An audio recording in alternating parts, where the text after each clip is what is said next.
Merci notre Dieu et notre Père parce que tu nous donnes une fois de plus l'opportunité non seulement de célébrer ton nom, mais de célébrer aussi une vie, de célébrer la grâce que tu as déposée dans une vie, mon Père, dans un homme, que ton nom soit souverainement élevé. Père, nous voulons te dire merci parce que chaque jour, oh mon Dieu, est grâce pour nous.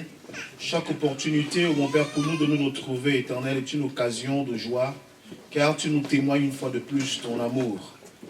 Père, nous voulons te dire merci pour ces moments, éternel, parce que ça sera un moment de communion, non seulement avec nos frères, mais d'intimité aussi avec toi. Père, nous prions pour tous ceux-là qui ont besoin de vivre le spectacle, non seulement spirituel, mais physique avec toi. Ceux qui veulent vivre, mon Dieu, mon roi, le mystérieux avec toi, éternel. Ceux qui veulent entrer dans les profondeurs de ta parole, qui veulent entrer dans les profondeurs de tout puissant, de tes mystères. Nous voulons, Père, qu'en cette journée, tu te manifestes puissamment. Père, ils sont venus avec les attentes. Ils sont peut-être venus célébrer un homme, mais ils sont venus te dire aussi merci.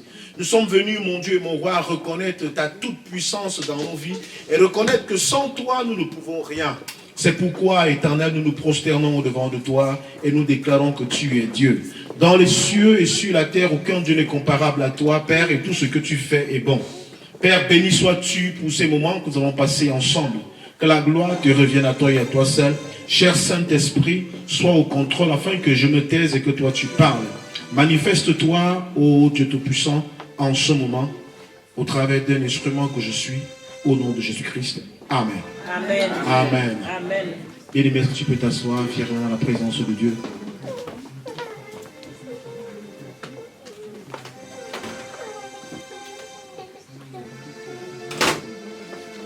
Je rends grâce à Dieu une fois de plus pour cette journée. Alléluia. Amen. Bien-aimé, vous êtes abondamment bénis.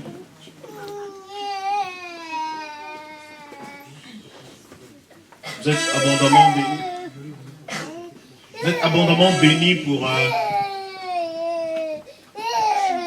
cette gratitude que vous manifestez envers votre Dieu. Alléluia. Cette gratitude que vous manifestez envers votre Dieu et envers notre Dieu. Alléluia. Bien-aimé, être reconnaissant pour les bienfaits de Dieu dans une vie, c'est être reconnaissant pour les bienfaits de Dieu pour ta propre vie. Alléluia. Bien-aimé, la reconnaissance, c'est tout ce que nous pouvons donner à Dieu. Notre gratitude est tout ce que nous pouvons donner à Dieu. Nous avons tellement de bonnes choses qu'on peut donner à Dieu, mais la plus grande des choses qu'on puisse donner à Dieu, c'est notre gratitude. Pouvoir dire merci à Dieu. Alléluia. Parfois, les gens se rassemblent plus souvent lorsqu'il y a deuil, lorsqu'il y a un cas de décès. Il est rare, il est difficile de voir des personnes qui se mobilisent aussi lorsqu'on célèbre la naissance d'un individu, de quelqu'un. Alléluia. À plus forte raison, la naissance d'un serviteur de Dieu. Alléluia. Bien-aimés, nous célébrons donc aujourd'hui non seulement la grâce que Dieu nous a faite d'avoir au milieu de nous, un homme qui le craint, un homme qui a la crainte de son nom et un homme qui a tout donné, qui a donné de tout son être pour servir ce Dieu-là. Alléluia. Pourquoi ne pas célébrer de tels hommes? Je disais encore à un fils hier que nous célébrons des Ézéchiel, des Ésaïe, des Jérémie, des Habakkuk et tout ce que nous connaissons, mais parfois nous ne célébrons pas nos héros actuels. Le plus souvent, nous attendons célébrer les gens lorsqu'ils sont décédés. Nous attendons dire, ah, c'était un grand homme quand tu n'es plus là. Alors, comme on dit chez moi, on ne connaît la taille d'une grenouille que lorsqu'elle est morte. En fait, on ne peut mesurer la grenouille que lorsqu'elle est morte. Mais lorsqu'elle est vivante, personne n'ose l'approcher pour prendre sa taille, pour prendre ses dimensions, pour dire, ah, elle mesure 1 mètre. Parfois, nous sommes avec des grands hommes de Dieu, avec des personnes que Dieu utilise puissamment en ce siècle, en cette saison. Mais nous ne voyons pas. C'est quand la personne n'est plus là qu'on célèbre. Ah, on a connu un grand pasteur. Ah, on a connu un grand chanteur. Ah, on a connu un grand évangéliste. Mais pourquoi ne célébrons-nous pas ceux-là que l'Éternel nous donne en notre saison? L'église qui est en train de tuer ses prophètes, l'église qui est en train de tuer ses pasteurs, l'église qui est en train de tuer ses serviteurs, qui est en train de tuer ses pasteurs, nous ne ferons pas partie de cette église-là. Nous sommes de cette génération à qui on dira, ceux-là ont honoré Dieu, ils ont honoré ce que Dieu leur a donné. Amen. Alléluia. Amen. C'est pourquoi donc je dis merci une fois de plus à l'évangéliste. Joyeux anniversaire. Joyeux anniversaire. Alléluia. Ça sera aussi ton tour. Dis à quelqu'un que ça sera ton tour bientôt. Donc tu n'as pas besoin d'être crispé pendant qu'on célèbre l'anniversaire de ton frère ou de ton père spirituel. Alléluia. Réjouis-toi. Réjouis-toi, réjouis-toi, réjouissez-vous. Amen. C'est important. Alors, bien-aimé, l'Esprit de Dieu m'a conduit dans un thème, je vais prêcher dans ce matin, sur le thème « Sois une bénédiction pour un peuple, soit une bénédiction pour plusieurs ». Dis à quelqu'un « Sois une bénédiction pour plusieurs ». Sois une bénédiction pour plusieurs. Sois une bénédiction pour plusieurs. C'est très important ce thème parce que aujourd'hui, si je pose la question à chacun de nous, qu'est-ce que tu veux? Je suis sûr que je vais entendre des réponses qui ne vont pas se concorder. Ce n'est pas mauvais. Jésus est la solution à tous nos problèmes. C'est pourquoi nous pouvons venir d'horizons divers, nous pouvons venir des familles diverses, nous pouvons venir des pays divers. Mais quand on se retrouve tous à l'église, on a tous les regards rivés sur un seul individu, Jésus. Mais qu'est-ce que Dieu a mis en cet individu? Pourquoi il est si spécial? Pourquoi il est si spécial? Ou celui qui a besoin d'une femme trouve la solution en lui. Celui qui a besoin d'un travail trouve la solution en lui. Celui qui a besoin, je ne sais pas quoi, de la santé trouve la solution en lui. Celui qui a besoin d'un équilibre psychologique trouve la solution en lui. Celui qui a besoin d'être entouré de bonnes personnes trouve la solution en lui. Mais qui est Jésus? Pourquoi en un seul homme on trouve toutes ces solutions? C'est parce que en fait, Dieu a rassemblé tout ce qu'il avait. Tout ce qu'il a. La Bible déclare qu'il a donné son fils unique, son unique fils. Si Dieu avait à avoir des fils, alléluia, il a rassemblé tous ses fils en un seul homme. C'est pourquoi Christ, Jésus-Christ, est la beauté et l'ensemble de toutes les beautés morales. Jésus cesse d'être un homme, mais il devient un ensemble avec plusieurs éléments. Amen. Alléluia. Amen. C'est pourquoi l'Esprit me conduit dans ce que je suis en train de vous dire. Mais je vais obéir, je vais un peu surfer sur cette vague-là. Alléluia. On peut tous se rassembler dans une église. On peut tous se rassembler dans une salle comme celle-ci. Mais on verra qu'au milieu de nous, il y a les Africains, il y a les Européens, il y a les Asiatiques, il y a les Américains. Mais qu'est-ce que nous recherchons? Pourquoi en un seul homme, tous trouvent la solution? La Bible déclare que Dieu, un homme, ayant vu un champ, il va tout vendre, il va vendre tout ce qu'il avait afin d'aller acheter ce qu'il a vu dans le champ. Quand il ira acheter ce qu'il a vu dans le champ, alléluia, il donnera tout ce qu'il avait dit. C'est au prix, je veux ceci. Je veux ceci, c'est pour cela que j'achète. Je donne tout ce que j'ai pourvu que j'ai ceci. Amen. Alléluia. Donc Dieu va rassembler, il va collecter tout ce qu'il a, il collecte. C'est pourquoi en Jésus il y a l'amour, en Jésus il y a la vie, en Jésus il y a la santé. C'est tout ce que Dieu a. Amen. Tout ce que Dieu a se trouve en Jésus. Mais malheureusement, nous chrétiens, nous enfants de Dieu aujourd'hui, nous pratiquons ce qu'on appelle la chimie spirituelle. Ou je viens à l'église tout simplement parce que j'ai besoin de ceci. Je viens à l'église tout simplement parce que j'ai besoin de cela. Mais ce que tu ignores, c'est que en fait, n'oublions pas, l'Esprit de Dieu nous enseigne encore ici la nuit, la traversée du 31 décembre, que chaque bénédiction nous introduit dans un monde nouveau. Amen. Alléluia. Amen. Je prends un exemple pour qu'on se comprenne. Qu'est-ce que je vais utiliser? Donnez-moi une bouteille d'eau, s'il vous plaît. Juste une bouteille. Merci, que Dieu te bénisse. Voici une bouteille d'eau. La composition de l'eau en fait, c'est H2O. Amen. Ça veut dire qu'il y a de l'hydrogène et il y a de l'oxygène. Amen. Ça c'est la composition de l'eau. Amen. Mais je peux lire en fait sur l'étui, sur la jaquette, il est écrit. Bon, ça c'est la composition beaucoup plus profonde. Calcium, magnésium, sodium, potassium, silice, bicarbonate, chlorure, sulfate, nitrate. Ça compose cette eau. Ça veut dire que pendant que tu bois ceci, tu bois tous ces éléments. Amen. Alléluia. Tu bois tous ces éléments. Tu ne bois pas un seul élément, mais tu bois tous les éléments qui constituent ceci. Amen. Alléluia. En fait, Jésus est comme cette bouteille d'eau, est comme cette eau. Alléluia. Il contient du potassium, il contient du chlorure, il contient du nitrate, il contient du magnésium, il contient tout cela. Alléluia. Mais voilà ce que nous chrétiens nous faisons.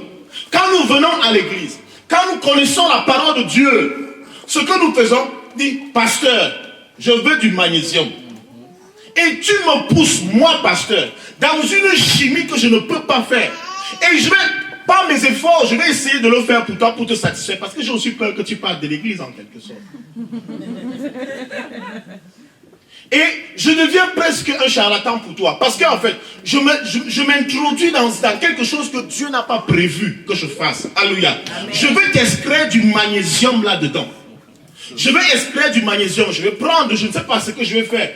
On a appris tout cela en chimie au collège. Mais quand je vais le faire, ça va me prendre beaucoup de temps. Tu auras donc du magnésium. Mais le reste de l'élément sera mis de côté. Alléluia. Ce qui va se passer, après avoir pris ce magnésium-là, à un moment donné, tu auras besoin du nitrate. Tu vas revenir encore vers le pasteur. Pasteur, donne-moi du nitrate. Le pasteur va recommencer la même chimie spirituelle pour t'extraire du nitrate. Il va le faire. Alléluia. Et quand tu le feras, tu vas dire non, c'est bon. Puis tu reviendras. Tu demandes, pasteur, j'ai besoin du calcium.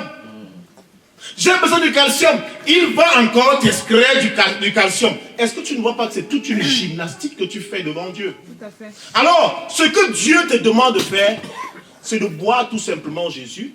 Amen. Alléluia. Et tu as du calcium en toi. Amen. Quand le besoin du calcium va se présenter, tu vas le calcium. Amen. Quand le besoin du nitrate va se présenter en toi, le nitrate sera en toi. Alléluia. Amen. Donc tu n'as pas besoin de chercher venir à l'église seulement parce que tu veux le mariage. Amen. Tu n'as pas besoin de venir à l'église seulement parce que tu veux, je ne sais pas quoi, le voyage. Amen. Tu veux un emploi, tu viens à l'église pour l'emploi. Tu veux que tes affaires marchent. Après que les affaires aient marché, tu auras besoin d'autre chose. Amen. Et tout cela se trouve en qui? En Jésus. Alors Jésus est la solution. Amen. Jésus est la solution. Mais bien aimé, lorsque Jésus sera la solution dans ta vie, tu seras la solution dans les vies d'autres personnes. Amen. C'est pourquoi, bien aimé, ta bénédiction n'est pas à toi, mais elle appartient à un peuple. Tu deviens la bénédiction pour toute une nation, pour toute une génération. Lorsque tu réussis, maman, mon frère, lorsque tu ne réussis plus pour toi-même. Amen. C'est plusieurs personnes qui profitent de ta réussite. Alléluia. Nous avons obligation de réussir. Amen. Ce n'est pas une option, c'est une obligation, car beaucoup de nations dépendent de notre réussite. Amen. Beaucoup de personnes dépendent de notre réussite. Alléluia. C'est pas à l'échec d'Adam que nous avons tous échoué. Amen. Et c'est pas la réussite de Jésus que nous avons tous réussi. Amen.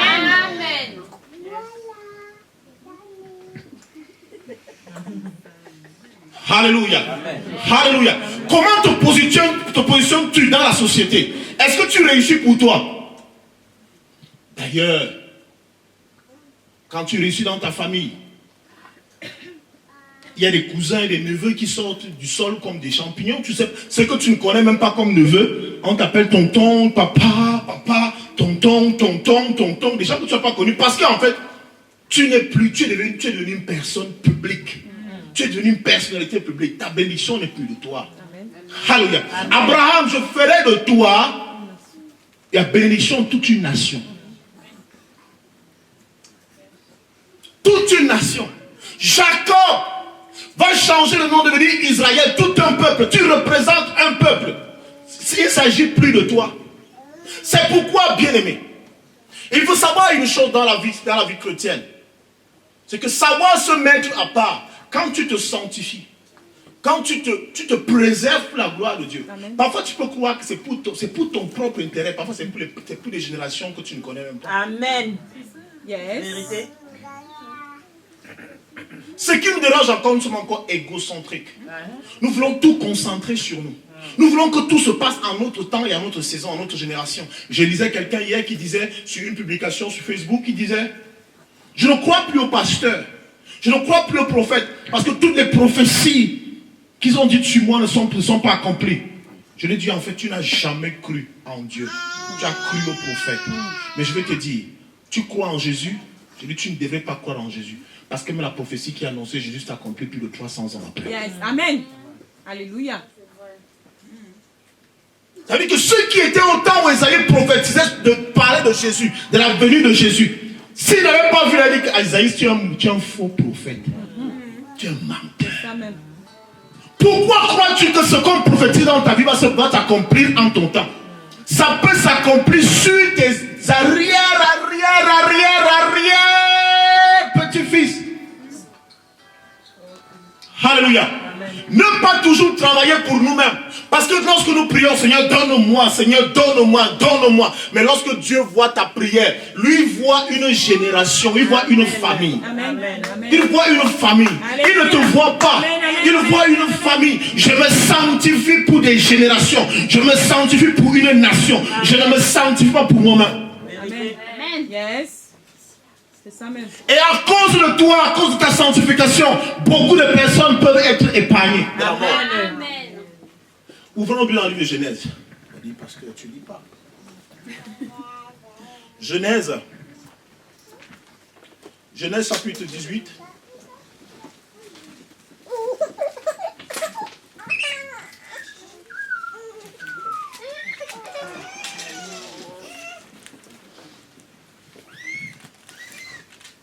Genèse 18.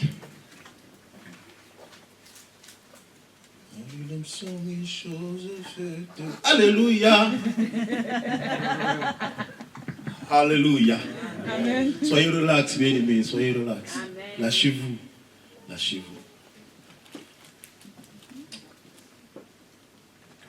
Genèse chapitre 18. À partir du verset 16. Je vais lire pour nous au nom de Jésus. Alléluia. Amen. Ces hommes se levèrent pour partir et ils regardaient du côté de Sodome. Abraham alla avec eux pour les accompagner. Alors l'Éternel dit, cacherai-je à Abraham ce que je vais faire? Abraham deviendra certainement une nation grande et puissante et en lui seront bénies toutes les nations de la terre. Car je l'ai choisi afin qu'il ordonne à ses fils et à sa maison après lui de garder la voie de l'Éternel, en pratiquant la droiture et la justice, et qu'ainsi l'Éternel accomplisse en faveur d'Abraham les promesses qu'il lui a faites. Et l'Éternel dit, le cri contre Sodome et Gomorrhe s'est accru et leur péché est énorme. C'est pourquoi je vais descendre et je verrai s'ils ont agi entièrement selon le bruit venu jusqu'à moi. Et si cela n'est pas, je le saurai. Les hommes s'éloignèrent et allèrent vers Sodome. Mais Abraham se tint encore en présence de l'Éternel. Abraham s'approcha et dit, feras-tu aussi périr le juste avec le méchant? Peut-être y a-t-il 50 justes au milieu de la ville. Les feras-tu périr aussi? Et ne pardonneras-tu pas à la ville à cause des 50 justes qui sont au milieu d'elle?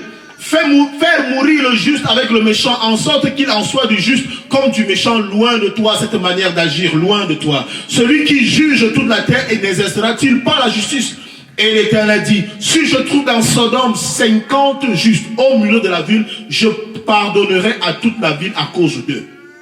Abraham reprit et dit, voici j'ai osé parler au Seigneur, moi qui ne suis que poudre et cendre. Peut-être les 50 justes en manquera-t-il 5. Pour 5, détruiras-tu toute la ville? Et l'Éternel dit, je ne la détruirai point si je trouve 45 justes. Abraham continua et lui parla et dit, peut-être si trouvera-t-il 40 justes. Et l'Éternel dit, je ne ferai rien à cause de ces 40. Abraham dit, que le Seigneur ne s'irrite point et je parlerai. Peut-être si je trouve, peut-être trouvera-t-il 30 justes.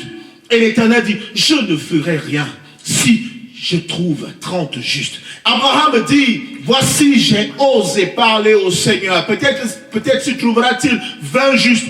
Et l'Éternel dit, je ne la détruirai point à cause de ces 20. Abraham dit, que le Seigneur ne s'irrite point et je ne parlerai plus de cette fois. Peut-être s'y trouvera-t-il 10 justes. Et l'Éternel dit, je ne détruirai point à cause de ces 10 justes. L'Éternel s'en alla lorsqu'il eut achevé de parler à Abraham. Et Abraham retourna dans sa demeure. Amen. Alléluia. Amen. Alléluia. Bien aimé, un prophète est un intercesseur. Amen. Un prophète est un intercesseur. Amen. Un prophète n'est pas seulement là pour annoncer ce que Dieu va faire. Parce que Dieu peut t'annoncer les choses qu'il va faire, les calamités qu'il va décharger dans une nation. Alléluia. S'il te le dit, c'est une façon de t'attirer à lui parler. Il dit, je vois sa réaction. Est-ce que tu es genre de prophète qui annonce seulement le malheur aux gens?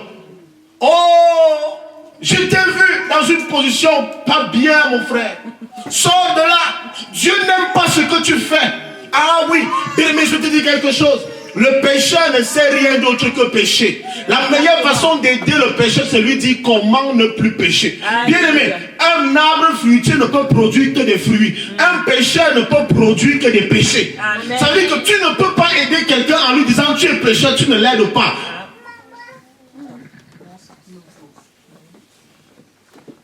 Nous avons un message de condamnation. Oh, nous voulons attirer les gens à nous, mais chaque fois que nous leur parlons, nous ne faisons que présenter le fouet. Non, tu iras en enfer, tu iras en enfer, tu iras en enfer, mais ils ne pourront jamais venir.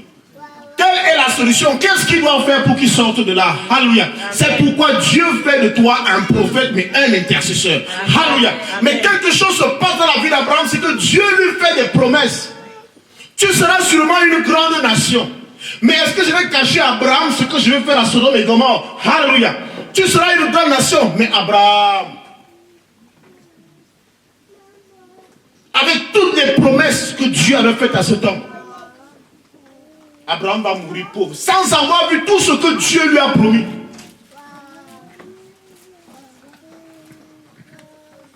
De tout ce que Dieu a promis à Abraham, Abraham n'a pas eu cela. Amen. Amen. Ah, juste pour te dire que si Abraham, il a pu faire des promesses, ce n'est pas qu'il n'a pas tenu à ses promesses, mais les promesses sur Abraham étaient destinées à sa descendance, à sa postérité. Amen. Mais nous, c'est donne-moi, donne-moi, donne-moi, donne-moi, donne-moi, donne-moi, Seigneur. Donne-moi, donne-moi, donne-moi, je veux. Parfois, quand les gens viennent te rencontrer, pasteur, qu'est-ce que tu veux? Non, pasteur, j'ai trop de projets. Je veux ceci, je veux cela, je veux ceci, je veux cela. Ok, on va prier. Mais ce que tu dois savoir, ça peut s'accomplir en ton temps, comme ça peut s'accomplir aussi au temps de tes enfants. Amen. Alors, Abraham va faire quelque chose. Dieu va dire à Abraham, voilà ce que je vais faire.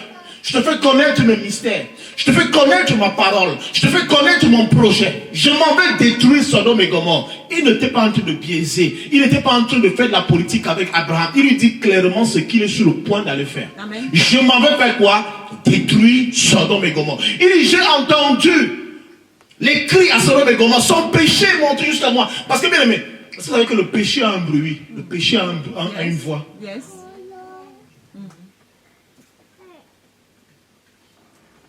Le péché a une voix. Mais dans cette voix, Dieu peut parfois... Est-ce que c'est le bruit que j'entends là? Est-ce que c'est vraiment ce bruit-là? Il dit, je vais me rassurer. Il dit, je vais me rassurer. J'ai entendu une voix. Je sais que c'est la voix du péché. La voix que j'ai entendue, c'est la voix du péché. Mais je vais descendre pour me rassurer que c'est véritablement ce que j'ai entendu. Si c'est véritablement ce que j'ai entendu, voilà, je vais frapper Abraham. Amen. Je vais frapper Sodome et Gomorrhe. Et Abraham, connaissant la contrée, connaissant les environs de sa nation, il sait que le bruit que le père a entendu là, c'était vraiment le bruit du péché. Amen. C'est pour ça qu'il commence à intercéder. S'il n'était pas sûr que c'était le bruit du péché, il n'allait pas intercéder. Mais parce qu'il sait qu'à Sodome et Gomorrhe, non, son neveu là lui envoie souvent les WhatsApp pour lui dire que c'est mauvais ici, tonton. Yes. Son neveu lui envoie des SMS, des textos pour lui, mais c'est grave ici, tonton, les choses qui se passent ici. Donc, tonton Abraham est connecté. Dis à quelqu'un, il est connecté. Il sait ce qui se passe à Sodome. Il sait ce qui se passe à Gomorrhe. Donc, il ne doute pas de ce bruit. Lui, il peut dire, ma Dieu, que là où tu vois, le bruit que tu as entendu là, Père, c'est ça. Mais plus qu'il est sur le point d'aller découvrir lui-même, je préfère quand même commencer à intercéder. Est-ce que si tu trouves 50 là-bas, tu vas détruire? Il dit non. Si tu trouves 50, je ne détruis pas. Si tu trouves 45, tu vas détruire? Il dit non, je ne vais pas détruire. Si tu trouves 40, est-ce que tu vas détruire? Non, je ne détruirai pas. Si tu trouves 30, est-ce que tu vas détruire? Non, je ne détruirai pas. Si tu trouves alors 25, il faut. Dieu est véritablement amour. Amen. Au point où l'homme lui perd le temps. Il est sur un projet. Et toi, parfois, on va te parler. On parle après. Après. Quand je rentre, on va parler. Le caractère de Dieu. Amen. Dieu est patient. Amen. Il est patient. Alléluia. Il est patient, Amen. Mais il n'est pas gaou. Ça. Il peut attendre, mais il sait pourquoi il attend. Amen. Ça veut dire qu'Abraham avait la possibilité de descendre même jusqu'à 1. Mais Abraham s'est rendu compte que lui-même, il avait déjà déclaré à Dieu que c'est la dernière fois que je parle. Parce que l'homme, c'est sa parole. Amen. Vous voyez la différence? C'est lui qui a pris Dieu de 50 à 15, à 20, à 10. Et c'est à 10 que lui-même il clôture. Bon, ici je parle pour la dernière fois. Pourquoi il n'a pas continué jusqu'à 5, jusqu'à 2? S'il avait continué comme ça, parce qu'il est intercesseur, Dieu a dit, ok, tellement j'aime cet homme, il est tellement fidèle, je ferai ce qu'il veut. Amen. Parfois, on a comme l'impression qu'on gêne Dieu par nos prières. On a comme l'impression qu'on a trop prié. Non, il m'a dit que tu es venu avec moi. Je me souviens une fois, nous sommes à l'église au Cameroun. Alors, on prenait souvent les sujets de prière, comme le pasteur fait tout à l'heure, on prend un sujet de prière pour prier pour tout le monde dans l'assemblée. Ça, on le faisait tous les jours. Donc, si quelqu'un avait un sujet de prière, tu remettais le sujet de prière au pasteur. Et quand on faisait la prière d'intercession, on priait pour chaque sujet. Amen. On élevait chaque sujet. Alors, alléluia. Mais il y avait un frère. Il avait toujours les sujets de prière, le même sujet de prière dans la liste des sujets de prière. Alors ce jour, un papa qui dirigeait la séance de prière ce jour, nous allons prier pour le frère, tel, on prie. On passe. Nous allons maintenant prier pour la sœur, tel. Nous allons prier pour... Il arrive sur le sujet du frère. Il dit, nous allons prier pour... Ah non, on a trop prié pour ça. Alléluia. Il dit, il a jugé qu'on a déjà trop prié pour cela. Et il est passé dessus. Alléluia. Mais non, vous pouvez prier jusqu'à l'exaucement. Amen. L'exaucement ne signifie pas avoir ce que vous avez demandé à Dieu, mais l'exaucement signifie avoir la réponse par rapport à ce que vous demandez à Dieu. Amen. Parce que tu peux demander à Dieu un enfant, mais tu vas te dire que l'enfant que tu demandes là, tu n'es pas prêt, tu n'es pas marié.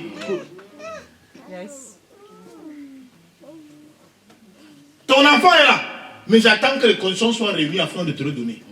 Alléluia. Amen. Alors Abraham va continuer dans cette démarche-là avec Dieu. Mais Dieu va dire, ok, il a fini, je m'en vais. Qu'est-ce qui va se passer? Il va détruire Sodome et Gomorrhe. Ce que je veux te dire, je ne parle pas de la destruction de Sodome et Gomorrhe, mais que tu comprennes à quel point où ta sanctification, ta détermination, ton zèle pour la gloire de Dieu peut sauver toute une nation. Amen.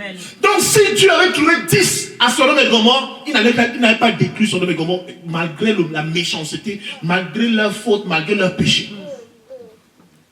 Parfois dans une église, on n'a pas besoin de passer, on n'a pas besoin que tout le monde se sacrifie, que tout le monde se sanctifie. Amen. 2 personnes peuvent sauver une église. Amen. 2 personnes peuvent permettre à une église de rester debout. Amen. Nous on cherche les foules. On cherche beaucoup de gens qui soient nombreux. Non, 2 personnes peuvent faire en sorte que Dieu se manifeste et ils impactent tous ceux qui sont dans la salle. Amen. C'est pourquoi, bien aimé, quand tu te sanctifies, tu n'as pas le temps de regarder celui qui est à côté de toi s'il se sanctifie aussi. Amen. Ceux qui passent le temps à regarder, la sœur, la vie dans le péché, c'est parce que toi-même tu vis dans le péché. Tu dois pincer tes yeux. Yes. Celui qui est occupé n'a pas le temps de regarder ce qui se passe autour de lui. Si tu vois ce qui se passe tout autour de toi, c'est parce qu'en toi, il y a quelque chose que tu dois enlever. Amen. Amen. Les autres ne sont pas spirituels. La seule personne qui est spirituelle, c'est toi. Tu n'es pas spirituel. Tu es plus mondaine que ces personnes. Alléluia. Yes. La sainteté, c'est le caractère de Dieu. Tu te dis, peut-être ils n'ont pas encore compris. Mais celui qui m'a permis de comprendre pendant un temps permettra qu'il comprenne aussi en un temps. Amen. Mais parce qu'il y a un temps pour comprendre. Amen. Il y a un temps pour apprendre, il y a un temps pour comprendre. Mais ce n'est pas quand tu vois. Alléluia. Amen. Ah. Ce n'est pas quand tu aperçois que tu vois. Alléluia. Ce n'est pas quand tu aperçois que tu vois. Il y a un temps pour lire. Et un temps pour comprendre ce qu'on a lu. Et un temps pour assimiler ce qu'on a compris dans ce qu'on a lu. C'est les dimensions. Alléluia. Tu ne peux pas lire aujourd'hui, tu comprends aujourd'hui. Tu ne peux pas. J'ai vu, quand tu vois. Quand tu vois, tu n'as pas encore compris. Alors, est-ce que nous sommes encore patients au point de constater que ceux qui sont tout autour de nous peuvent encore être faibles et qu'on n'a pas le temps? Alors je me sanctifie pour eux, pour qu'ils soient préservés. Amen. Payez le prix. Sois une bénédiction pour plusieurs. Amen. Dis à quelqu'un, je vais être une bénédiction pour plusieurs. Je vais être une bénédiction pour plusieurs. Je me sanctifie pour que plusieurs soient sauvés. Je me sanctifie pour que plusieurs. La Bible dit dans le livre de 1 Corinthiens chapitre 15 que c'est par un seul que le péché, que la mort est arrivée. Et c'est aussi par un seul que la résurrection est arrivée. Ça veut dire que si les gens ont pu mourir à cause d'un seul individu, les gens peuvent aussi vivre à cause d'un seul individu et c'est toi. Crois au Seigneur Jésus et tu seras sauvé, toi et toute ta famille. Amen. Amen. Crois au Seigneur Jésus et tu seras sauvé, toi et toute ta famille. Ma famille ne croit pas, pourquoi? La réponse est simple, c'est mathématique. Tu n'as pas encore cru toi-même. Amen. Yes.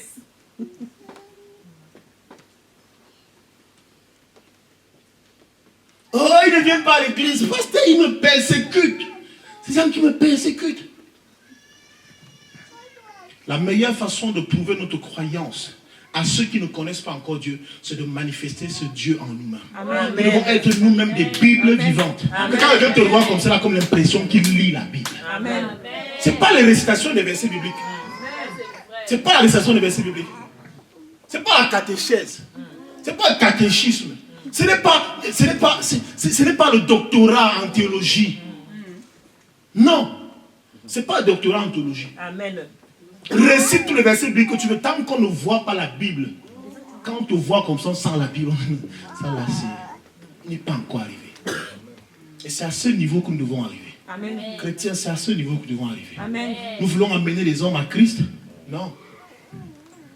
Il y a un parfum qui doit se dégager de toi. Amen. Pourquoi quand tu passes, on te suit. Il dit, il leur donnera la bénédiction d'être avec toi. Elle te poursuivra. Nous cherchons la bénédiction. Or, la parole dit que c'est elle qui doit nous poursuivre. Si tu cherches la bénédiction, tu n'es pas dans la volonté de Dieu. Amen. Alléluia. Amen. Alors, sois une bénédiction pour plusieurs. Amen. Dis à quelqu'un, frappe la poitrine, pas comme ça. Je serai une bénédiction pour plusieurs. Je serai une bénédiction pour ma génération. Alléluia. Amen. Mettons-nous debout.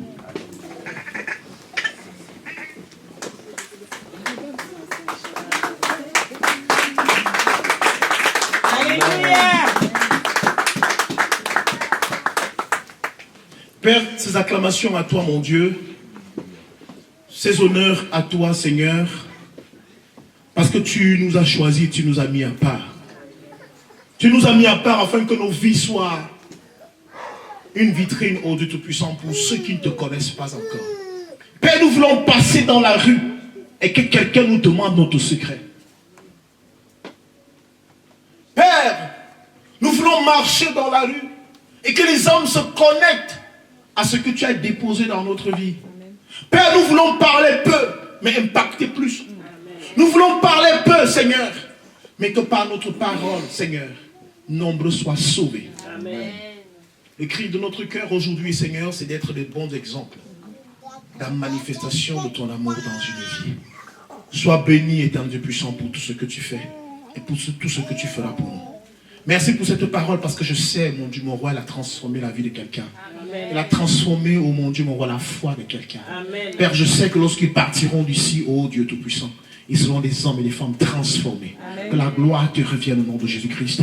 Amen. Amen. Alléluia. Amen.